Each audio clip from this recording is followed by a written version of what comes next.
Hello friends, आज के हम इस वीडियो में ये पढ़ेंगे रस कितने प्रकार के होते हैं, रस की परिभाषा, उसके अंग और उसके उदाहरण, ये सब जो हम पढ़ेंगे। तो चलिए बिना टाइम वेस्ट किए जो है शुरू करते हैं। यहाँ पे बात कर लेते हैं कि यहाँ पे रस का मतलब क्या है। रस की परिभाषा देखते हैं। काव्य में रस का अर्थ है आनंद की प्राप्ति। कविता, कहानी, उपन्यास, नाटक आदि पढ़ने, सुनने या देखने से पाठक को एक प्रकार के विलक्षण या आनंद की अनुभूति होती है, उसे रस कहते हैं। अब वो क्या होता है, किसी कविता या गीत को पढ़ते समय हमें क्या हो रहा है, एक आनंद की प्राप्ति होती है, यानी बहुत हमें अच्छा लगता है, हमें जो सुनने में बहुत ही अच्छा लगता है, हमें एक आनंद मिलता है। तो यही बोल रहे हैं कि किसी कविता या कहानी या उपन्यास, कविता, कहानी, उपन्यास जो है या नाटक, इन सबको जो पढ़ने या देखने या सुनने से, तीनों ही तरीके से हमें अगर आनंद की प्राप्ति हो रही है, यानी पाठक को, पाठक कौन, हम जो देख रहे हैं, जो जनता होती है जो देख रही है वो होते हैं पाठक। तो उनको क्या होती है, एक प्रकार के विलक्षण यानी अलग ही एक आनंद की अनुभूति होती है, उसे हम क्या कहते हैं, रस कहते हैं। आपने भी इन सब का अनुभव किया होगा। आप भी जब नाटक देखते हो या कोई कविता सुनते हो, इतनी अच्छी होती है, तो आपके एक अंदर से अलग ही आनंद आता है। आपको अच्छी लगती कविता, नाटक बहुत अच्छे लगते, तो उपन्यास, कुछ भी आप पढ़ रहे हो, सुन रहे हो, देख रहे हो, और आपको अगर उसमें आनंद मिल रहा है, मज़ा आ रहा है, तो वो क्या है, वही एक रस है। आपसे ये 2 नंबर में पूछ सकते हैं कि रस की परिभाषा लिखिए और उसके अंग बताइए, या इस तरीके से पूछ सकते हैं, रस की परिभाषा लिखिए, उसके प्रकार बताइए। तो अब हम बात करते हैं कि रस के अंग। अब रस के अंग कितने होते हैं, रस के अंग और रस के प्रकार में आप कंफ्यूज मत होना। मैं आपको सबसे पहले बता रही हूँ रस के अंग। पहला होता है स्थायी भाव, दूसरा संचारी भाव, तीसरा अनुभाव और चौथा विभाव। ये ऑब्जेक्टिव में अक्सर आता है कि रस के कितने अंग होते हैं। बस आपको इतना पता होना चाहिए रस के अंग कितने होते हैं, इनकी डेफिनेशन को आपको डिटेल में नहीं पढ़ना है। अब हम बात करते हैं रस के प्रकार की। हम जो है रस बचपन से ही पढ़ते हुए आ रहे हैं, तो आपको पता होगा रस के प्रकार कितने होते हैं। तो रस के प्रकार वैसे जो है पहले जो चलते थे 10 चलते थे, हम अभी तक जो पढ़ रहे थे 10 चल रहे थे, हमने पिछले साल भी 10 ही पढ़े थे। लेकिन अब जो है एक रस और ऐड हो गया, वो कौन सा रस है, भक्ति रस है। अगर अब आपसे ऑब्जेक्टिव में आता है कि रस कितने प्रकार के होते हैं, तो आप क्या लिखोगे, रस 11 प्रकार के होते हैं। जो है भक्ति रस को ऐड कर दिया गया है, तो कितने हो गए, 11। आपका जब एक बार वो परीक्षा बोर्ड आएगी न्यू सेशन की, तब आप उसमें देख लेना कि जो है रस कितने प्रकार के दिखाए गए हैं। ऑब्जेक्टिव में ज़रूर आएगा ये क्वेश्चन, आप उसमें देख लेना रस कितने, क्योंकि अब जो है 11 ही काउंट किए जाते हैं, तो आपको यही लिखना है। आप 10 लिखोगे तो फिर वो गलत हो जाएगा। अब जो न्यू सेशन की परीक्षा बोर्ड आएगी, तो उसमें एक बार और चेक कर लेंगे कि 11 ही बोल रहा है वो, कि उसने 10 ही जोड़ के रखे। लेकिन अब जो आएंगे तो आप कितने लिखोगे, 11 होते हैं। बाकी मुझे जो भी अपडेट मिलेगी वो तो मैं आपको बता ही दूंगी। तो सबसे पहले यहाँ पे रस के प्रकार दिए हुए हैं, और फिर उसके बाद स्थायी भाव दिए हैं। तो रस कितने प्रकार के, यहाँ पे 11 दिए हुए हैं, और लास्ट में भक्ति रस भी ऐड हो चुका है। तो श्रृंगार रस रति, हास्य रस हंसी या हास, दोनों ही होता है। हास्य रस हंसी और हास्य दोनों ही होता है। रोद रस क्रोध, करुण रस शौक, वीर रस उत्साह, अद्भुत रस आश्चर्य, विवत्स रस घृणा या जुगुप्सा, भयानक रस भय, शांत रस निर्वेद और वात्सल रस वत्सल। और लास्ट में एक और कौन सा ऐड हुआ है, भक्ति रस भक्त देव या रति। अब चलिए इनकी जो परिभाषा है उन्हें अच्छे से समझ लेते हैं, क्योंकि पेपर में आ सकती है कोई भी परिभाषा और उनके उदाहरण लिखने को। तो ये क्वेश्चन भी 2 नंबर में आ सकते हैं, 3 नंबर में आ सकता है। सबसे पहले बात करते हैं रस के प्रकार में श्रृंगार रस की। यहाँ पे क्या लिखा है, जहाँ नायक नायिका के प्रेम भाव का वर्णन किया जाता है वहाँ श्रृंगार रस होता है। इसका स्थायी भाव रति है। प्रेम भाव से कैसा मतलब है, जब कृष्ण जी सजते संवरते तो कितने सुंदर लगते, सारी गोपियाँ उन्हें देखने के लिए आ जाती हैं, और हम सब जो है उनको ऐसे देखते हैं तो हम कितने मोहित हो जाते हैं। जब यशोदा जी श्री कृष्ण को तैयार करती तो उनका जो श्रृंगार रूप देखती हैं तो किस तरीके से सुंदर लगते, तो वही बताया कि नायक नायिका के प्रेम भाव आप देख के जो एकदम उन पे मोहित हो जाओ, तो वो क्या होता है, श्रृंगार रस होता है वहाँ। जो श्रृंगार रस के 2 प्रकार होते हैं, पहला संयोग श्रृंगार रस और दूसरा वियोग श्रृंगार रस। सिर्फ इसके ही होते हैं श्रृंगार रस के, बाकी किसी के 2 प्रकार नहीं होते इसके अंदर। संयोग श्रृंगार रस में क्या होता है, जहाँ नायक नायिका के संयोग की स्थिति का वर्णन रहता है वहाँ संयोग श्रृंगार रस होता है। तो जहाँ पर जो नायक नायिका रहते हैं उन दोनों के क्या मिलने की स्थिति का वर्णन होता है, वहाँ पे कौन सा रस होता है, संयोग श्रृंगार रस होता है। इसका उदाहरण कैसे, बतरस लालच लाल की मुरली धरी लुकाए, सौ करे भों हंसे देन कहे नट जाए। का मतलब क्या है, जब श्री कृष्ण की जो है मुरली छुपा देते, लुका देते, तो क्या सारी गोपियाँ उन पे हंसने लगती, वो मुरली ढूंढते, तो वो दृश्य देखने के लिए क्या वो ऐसा कर देती, क्योंकि वो इतने सुंदर लगते हैं श्री कृष्ण जी, तो वो जो गोपियाँ रहती हैं उन पर हंसती, सौ करे भो हंसे देन कहे नट जाए। और जब श्री कृष्ण उनसे पूछते क्या तुमने मेरी मुरली देखी, तो वो मना कर देती है। तो यही दृश्य यहाँ पे बात हो रही है, यानी संयोग, यानी मिलने की स्थिति का वर्णन हो रहा है अगर, तो श्री कृष्ण से क्या गोपियाँ मिल रही, तो उसकी स्थिति का जब वर्णन हो रहा है तो वो क्या होता है, संयोग श्रृंगार रस होता है। अब बात करते हैं वियोग श्रृंगार रस की। इसमें नायक नायिका के मध्य वियोग का वर्णन होता है, जहाँ वियोग श्रृंगार रस होता है। वियोग क्या होता है, बिछड़ने का मतलब, और संयोग क्या होता है, मिलने का। तो संयोग में मिलने का होता है और वियोग में बिछड़ने का वर्णन अगर जहाँ हो तो वहाँ कौन सा रस होता है, वियोग श्रृंगार रस होता है। इसका उदाहरण क्या है, आंखों में प्रिय मूर्ति थी, भूले थे सब भोग, हुआ योग से भी अधिक उसका विषम वियोग। यानी यहाँ पे बिछड़ने का बताया गया है कि आंखों में जो है अपने प्रिय के लिए बहुत ही भाव थे, लेकिन उन्हें क्या पता था कि वो एकदम से बिछड़ जाएंगे। तो इस तरीके से अगर बताया जाए तो वो क्या होता है, वियोग श्रृंगार रस होता है। आपको बस लाइट लाइट पढ़ना है, क्योंकि सबकी परिभाषा सेम ही जाएंगी, बस उनके भाव बदलेंगे और दो तीन चीज़ें बदलेंगी। बाकी उदाहरण आपको सबके इजी इजी रखे मैंने, ताकि आपको अच्छे से याद हो जाए। अब इनमें से कोई सी भी आ सकती है, तो आपको सभी करना है। बात करते हैं रस के सेकंड प्रकार, हास्य रस में। तो जहाँ पे कहीं आपको हंसने का रस मिला, आप हंसो कहीं, या कोई आप पे हंसे, या हंसने की स्थिति का वर्णन हो रहा है, तो वहाँ पे हास्य रस होता है। यहाँ पे भी ये लिखा है, जब किसी की विचित्र वेशभूषा, हाव भाव देखकर या वर्णन सुनकर हंसी आती हो, वहाँ हास्य रस होता है। सिंपल सी बात है, अगर आपने किसी की विचित्र वेशभूषा, अलग ऐसे ड्रेसअप देख लिया, जैसे आप शिनचैन को ही देख लो, वो अलग अलग ड्रेस पहनता है, वेशभूषा यानी ड्रेस पहनता है, कभी वो मच्छर बन जाता है, कभी कुछ बन जाता है, कभी कॉकरोच बन जाते हैं। तो इस तरीके से उसको देख कर क्या हंसी आ जाती है, या आप किसी की ड्रेस देखकर हंस रहे हो, या आपने कोई ऐसी बात की, आपस में दोस्त लोग बात करते हैं कि आपको हंसी आ जाए। तो जहाँ कहीं भी ऐसी स्थिति का वर्णन हो, तो वहाँ पे कौन सा रस होता है, हास्य रस होता है। यहाँ पे मैंने आपको अपने हिसाब से उदाहरण दिए जो मुझे इजी इजी लगते थे। अगर आपको कोई और पता है तो आप वो कर सकते हो, ऐसा कुछ नहीं कि यही करना है। तो इसे देखते हैं।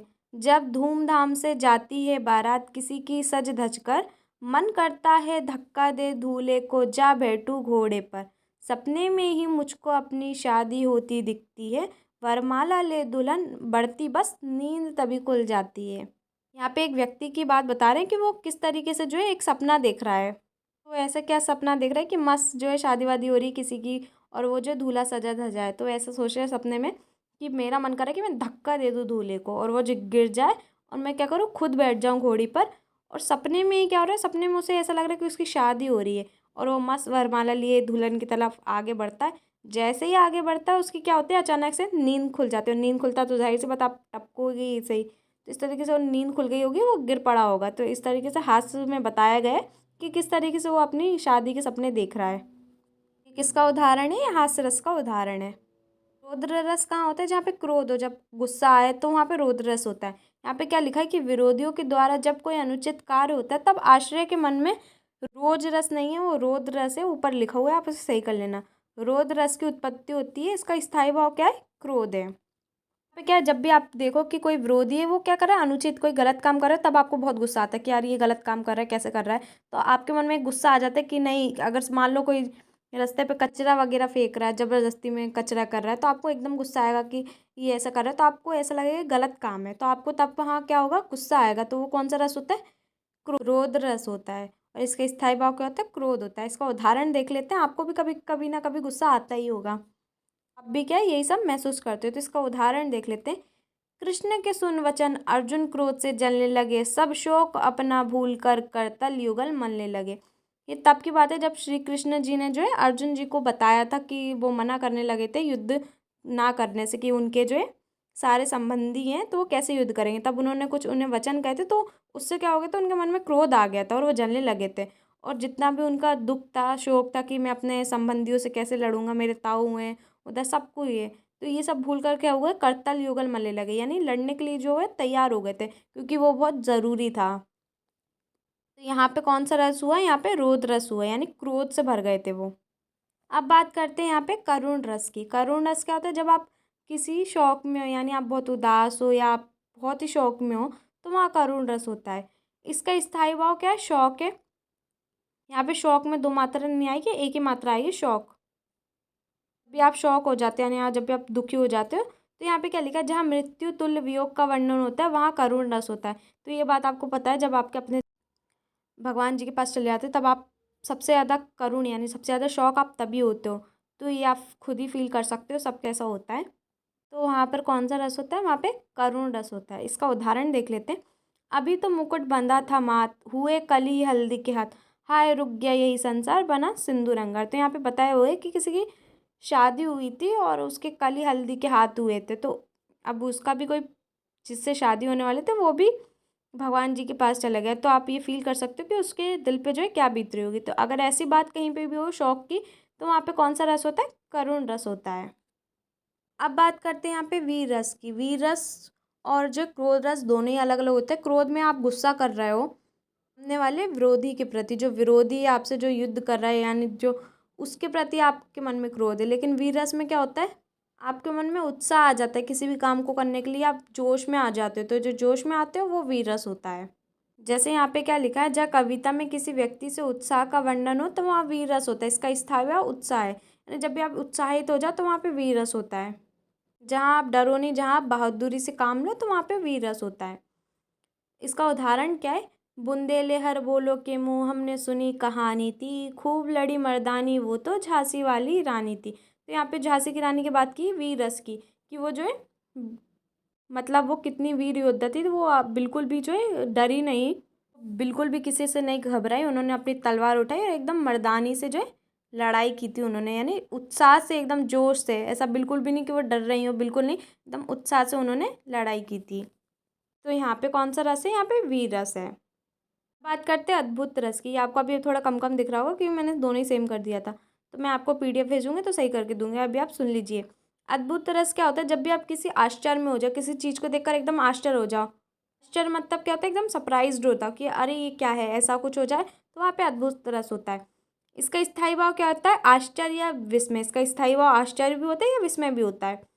किसी आश्चर्यजनक वस्तु या घटना को देखकर व्यक्ति के मन में विस्मय जागृत हो, वहाँ अद्भुत रस होता है। यानी आप जब भी आप कहीं जा रहे हो, एकदम से आप कोई घटना हो गई अचानक, मान लो एकदम से किसी का एक्सीडेंट हो गया, कुछ हो गया, तो आप एकदम घबरा जाते हो कि अरे क्या हुआ यहाँ पे, या कहीं आग लग गई, इस तरीके से अगर कुछ भी हुआ तो वो क्या होता है? आश्चर्य की बात हो जाती है कि अरे यहाँ पे क्या हो गया, कोई ने आपको एकदम से गिफ्ट दिए, सरप्राइज कर दिया, अरे तो आप एकदम से बोलो अरे हमें तो पता ही नहीं था आप देने वाले थे। इस तरीके कुछ भी बात हो तो वहाँ पे क्या होता है? अद्भुत रस होता है। इसका उदाहरण देख लेते हैं। बिनु पग चले सुने बिनु काना, कर बिनु कर्म करे विधि नाना, आनंद रहित सकल रस भोगी, बिन बाणी वक्ता बड़ जोगी। यहाँ पे किसकी बात की जा रही है? भगवान की बात की जा रही है कि बिनु पग चले सुने बिनु काना, यानी भगवान जो है बिना पैरों के चलता है, बिना कानों के सुनता है, हाथ ना होते हुए विभिन्न तरह के काम करता है, और जो बिना वाणी के भी बोलता है। यानी कहने का मतलब ये कि भगवान आप मानते हो, भगवान आपको दिखते नहीं, लेकिन भगवान आपके सारे काम करते हैं, आपकी सारी बात मानते हैं, आपको आशीर्वाद देते, सब करते। तो आपके आश्चर्य की चकित बात है ना कि आपके सारे काम कैसे हो जाते हैं, कि आपने भगवान से कुछ मांगा हो वो पूरा हो जाए। तो इस तरीके से जहाँ पे हो तो आप यही सोचते हो कि भगवान तो हमें दिखते नहीं, लेकिन हमारे सारे काम हो जाते हैं। तो यही बात यहाँ पे बोली कि आप एकदम आश्चर्य में रहते हो कि भगवान है, कोई मानता भगवान नहीं है, नहीं है। तो इस तरीके से क्या हो? आश्चर्य में रहते हो। तो वहाँ पे कौन सा रस होता है? अद्भुत रस होता है। अब बात करते हैं विवत्स रस की। विवत्स मतलब होता है घृणा। आपको किसी चीज़ को देख के घृणा आ जाए कि अरे ये कितनी गंदी चीज़ है, क्या है, कुछ भी हो, तो वो क्या होता है? विवत्स रस होता है। इसका स्थायी भाव क्या होता है? इसे घृणा भी बोलते हैं, जुगुप्सा भी बोलते हैं। घृणा को उत्पन्न करने वाले दृश्यों का वर्णन होने पर विवत्स रस होता है। यानी जहाँ कहीं भी घृणा सा आपको दृश्य दिख जाए, आप देख नहीं सकते उसे, तो वो क्या होता है? विवत्स रस होता है। इसका उदाहरण देख लेते हैं। सिर पर बैठे हो काक, आँखी दो खात निकारत, खींचे ही जीभ सियार, अतहि आनंद उर धारत। इसका मतलब क्या है? कि सिर पर बैठे हो काग, मतलब यहाँ पे बात हो रही है कि जैसे आप डिस्कवरी में देखते थे कि वो किस तरीके से जानवर एक दूसरे को आपस में खाते थे, तो यहाँ पे वही बात हो रही है कि जो सियार है वो किस तरीके से खा रहा है। तो वो दृश्य जो है आप देख नहीं सकते, बहुत कम लोग ही देख पाते हैं। तो वहाँ पे वो आपको घृणा आ जाएगी देख के, यानी आपको घृणा आ जाएगी देख के कि हम देख नहीं सकते, हटाओ इसे, इस तरीके से। तो वही बात जो है यहाँ पे बताई गई कि किस तरीके से आपको घृणा आ जाएगी किसी चीज़ को देख के, तो वो विवत्स रस होता है। अब बात करते हैं भयानक रस की। भयानक रस में क्या होता है? किसी वस्तु या व्यक्तियों अथवा घटनाओं से भय उत्पन्न हो, वहाँ भयानक रस होता है। इसका स्थायी भाव क्या है? भय। ये आपको ही पता है कि आप कभी ऐसा लगे भूत है यहाँ पे, आपको परछाई देगी कुछ है, तो आप अक्सर डर जाते हो, या कोई ऐसी घटना हो जाए डरावनी जो नहीं होनी चाहिए, जो आपने कभी नहीं सोचा आपके साथ ऐसा होना चाहिए, आपके साथ हो जाए, तो आप कितने डर जाते हो। तो आपको खुद को पता है कि किस तरीके से हमारे साथ ऐसा क्या हो गया है, या भूत देख लिया, कुछ देख लिया। तो जहाँ पर भी ऐसी बात हो वहाँ पे कौन सा रस होता है? भयानक रस होता है। कोई इस तरीके से ही लिखोगे ना आप, तो आपको अच्छे से नंबर मिलेंगे। आपको इस तरीके से लिखना, मैं अभी समझाने के लिए ये सब बोल रही हूँ। वरना पता चला आप लिख दो जहाँ पर हमको भूत दिखा है, ऐसा दिखा, तो वो भयानक रस होता है। ऐसा नहीं लिखना, आपको लिखना घटना है। पर आपको क्या हुई, घटनाओं से भय उत्पन्न हो, कोई भी घटना घटी और आपको भय उत्पन्न हो रहा है तो वहाँ पे भयानक रस होता है, इस तरीके से लिखना है। इसका उदाहरण देख लेते हैं। उधर गरजती सिंदूर लहरिया कुटिल काल के जालोसी, चली आ रही फैन उगलती फन फैलाए प्यालोसी। यानी यहाँ पे सिंधु नदी की जो है बात की गई है, वो किस तरीके से गरजती हुई यहाँ पे उसकी लहरें बताई जा रही है कि कैसे कुटिल जालों सी आ रही है एकदम से, और कैसी आ रही, चली आ रही फैन उगलती है, एकदम फैन उगलती है ऐसे। जब आपने देखा होगा बड़ी बड़ी लहरें उठती, तो किस तरीके से जो है दृश्य होता है बहुत ही डरावना होता है, आप बहुत ही डर जाते हो, कहीं आंधी आ रहा है, कहीं तूफान आ रहा है, कहीं कुछ ना कुछ आ रहा है, चक्रवात आ रहा है, तो किस तरीके से वो दृश्य होता है आप खुद इमेजिन कर सकते हो, अपना टीवी अक्सर में देखा ही होगा। तो जहाँ कहीं पर भी ऐसी बात हो तो वहाँ पे क्या होता है, भयानक रस होता है। बात करते हैं यहाँ पे शांत रस की। इसमें क्या होता है, जहाँ पे कहीं भी शांति हो एकदम आराम से, वही शांत रस होता है। इसमें ऐसे ही लिखना है आपको, जिसका स्थायी भाव निर्वेद या वैराग्य। इसका स्थायी भाव सबके आपको परिभाषा में स्थायी भाव जरूर लिखना है। इसका क्या होता है, निर्वेद या वैराग्य दोनों ही होते हैं, दोनों एक ही बात है, या निर्वेद कह लो या वैराग्य कह लो। जहाँ संसारिक वस्तुओं से विरक्ति का वर्णन हो वहाँ शांत रस होता है। यानी आपको लगता है जो साधु संत होते हैं वो संसारिक वस्तुओं से मोह त्याग देते हैं, तो कैसे तपस्या करने लगते हैं, यानी विरक्ति, आप संसार से आपको कोई मतलब नहीं, कोई क्या कर रहा है क्या नहीं, तो वहाँ पे क्या होता है, शांत रस होता है। इसका उदाहरण क्या है, चलती चाके देखकर दिया कबीरा रोए, दुई पाटन के बीच में साबुत बचा ना कोई। तो यहाँ पे यही बताना चाह रहे हैं कभी कि चलती चाके आपने कभी देखोगी तो दो, ये जो गेहूं पिसते तो दो पाटन के बीच में पिसते हैं, ऐसे दो पत्थर से रहते हैं उनके बीच में, आपने देखा होगा ऐसे पीसे, तो आप देखोगे कि किस तरीके से वो पिस जाते हैं। कहने का मतलब ये, जहाँ पे शांति नहीं होती है, शोर शराबा हल्ला वगैरह होता है, जहाँ पे लड़ाई वगैरह होती है, वहाँ पे बीच में कभी कोई नहीं बच पाता, लेकिन जहाँ पे शांति रहेगी वहाँ पे सब बच जाएंगे। तो एक उदाहरण बताया गया है कि किस तरीके से, जिस प्रकार चाकी में जो है गेहूँ पिसता है और वो किस तरीके दोनों तरफ से पिटता है, क्योंकि दोनों ही एक साथ चलती हैं, यानी अगर दोनों तरफ से लड़ाई होगी तो लड़ाई बढ़नी ही है, लेकिन अगर एक तरफ से हो जाएगी तो वो शांत माहौल में हो जाएगा। तो इस तरीके से ये इसका उदाहरण है। अब बात करते हैं हमारे 10वें रस वात्सल रस की। बच्चों की चेष्टाओं से माता पिता के हृदय में जिस भाव की उत्पत्ति होती है उसे वात्सल रस कहते हैं। इसका मतलब क्या है कि बच्चों के प्रति जो माँ बाप का प्रेम रहता है वो क्या रहता है, वात्सल रस होता है। जैसे सबके मम्मी पापा अपने अपने बच्चों को प्यार करते हैं, उस तरीके से जो रस होता है, जो आनंद होता है, जो माँ अपने बच्चों को करती है, वही प्यार जो होता है वो क्या होता है, वात्सल रस होता है। इसका उदाहरण देख लेते हैं। धूरी भरे अति शोभित श्यामजू, तेसी बनी सिर सुंदर चोटी। यहाँ पे वो दृश्य बताया गया जब यशोदा मैया जो है श्री कृष्ण की चोटी कर रही होती हैं, देखती कि श्री कृष्ण जी जो है चोटी उनकी कितनी अच्छी बनी रहती है, और वो अपनी चोटी को ऐसे, छोटे छोटे बच्चों को नहीं देखा, अगर चोटी बनाते तो किस तरीके से हिलाते हैं, खराब कर देते हैं, तो वही देखती, तो वो दृश्य कितना अनोखा होता है, आप खुद ही समझ सकते हो। आपने भी अपने छोटे भतीजे भांजी किसी न किसी की चोटी की होगी, तो किस तरीके से वो दृश्य रहता है, उनकी इतनी सुंदर चोटी रहती है श्री कृष्ण की, उसको देख के जो है माँ का जो प्यार रहता है वो अलग ही रहता है। तो यहाँ पे किस रस की बात हो रही है, वात्सल रस की बात हो रही है। अब हमारा एक और बचा है 11वें नंबर का भक्ति रस, उसे भी हम पढ़ लेते हैं। भक्ति रस, इसका स्थायी भाव भक्ति होता है, रति होता है और देव होता है, तीनों ही होता है। इसकी आपको परिभाषा याद रखनी है, इसका स्थायी भाव याद रखना और उदाहरण। तो इसका स्थायी भाव देव रति है। इस रस में ईश्वर की अनुरक्त भक्ति और अनुराग का वर्णन होता है, अर्थात इस रस में ईश्वर के प्रति प्रेम का वर्णन किया जाता है। तो सिंपल सी बात है, भक्ति से आपको समझ में आ रहा होगा, जिसमें हम भगवान ईश्वर की भक्ति कर रहे हो, परम भक्ति कर रहे हो, उसमें अगर वर्णन हो रहा है तो वो क्या होता है, भक्ति रस होता है। इसका उदाहरण देख लेते हैं। असुवन जल सींची सींची प्रेम बेली बोई, मीरा की लगन लागी होनी हो सो होई। यानी यहाँ पे मीरा जी को बता रहे हैं किस तरीके से वो जो है श्री कृष्ण की भक्ति में लीन थी, वो किस तरीके से श्री कृष्ण की भक्ति करती थी। उनको जो उनके पति ने एक बार जो है जहर भी दे दिया था, लेकिन वो फिर भी जो श्री कृष्ण की इतनी भक्ति में थी कि उनको कुछ भी नहीं हुआ था। तो इस यहाँ पे यही बात हो रही है कि वो उन्होंने अपने भक्ति के लिए किस तरीके से आंसू बहाए उसके बारे में बताया गया है। तो जो मीरा जी है वो श्री कृष्ण की कैसी थी, परम भक्ति, तो उनकी भक्ति के बारे में बताया गया। यहाँ पे भक्ति का वर्णन हो गया, तो यहाँ पे कौन सा रस हो गया, भक्ति रस हो गया। तो उम्मीद करती हूँ आपको ये सारे रस समझ में आ गए होंगे। आपको अगर नहीं समझ में आ रहा तो एक बार आप वीडियो देख लीजिए, पिछले साल भी मैंने ये पढ़ाया है, तो आप ये भी देख सकते हो, पिछले साल से भी जो भी आपको जैसा लगे तो आप देख सकते हो। अगर वीडियो पसंद आई तो वीडियो को लाइक कीजिएगा। मिलते हैं नेक्स्ट वीडियो में। Thanks for watching.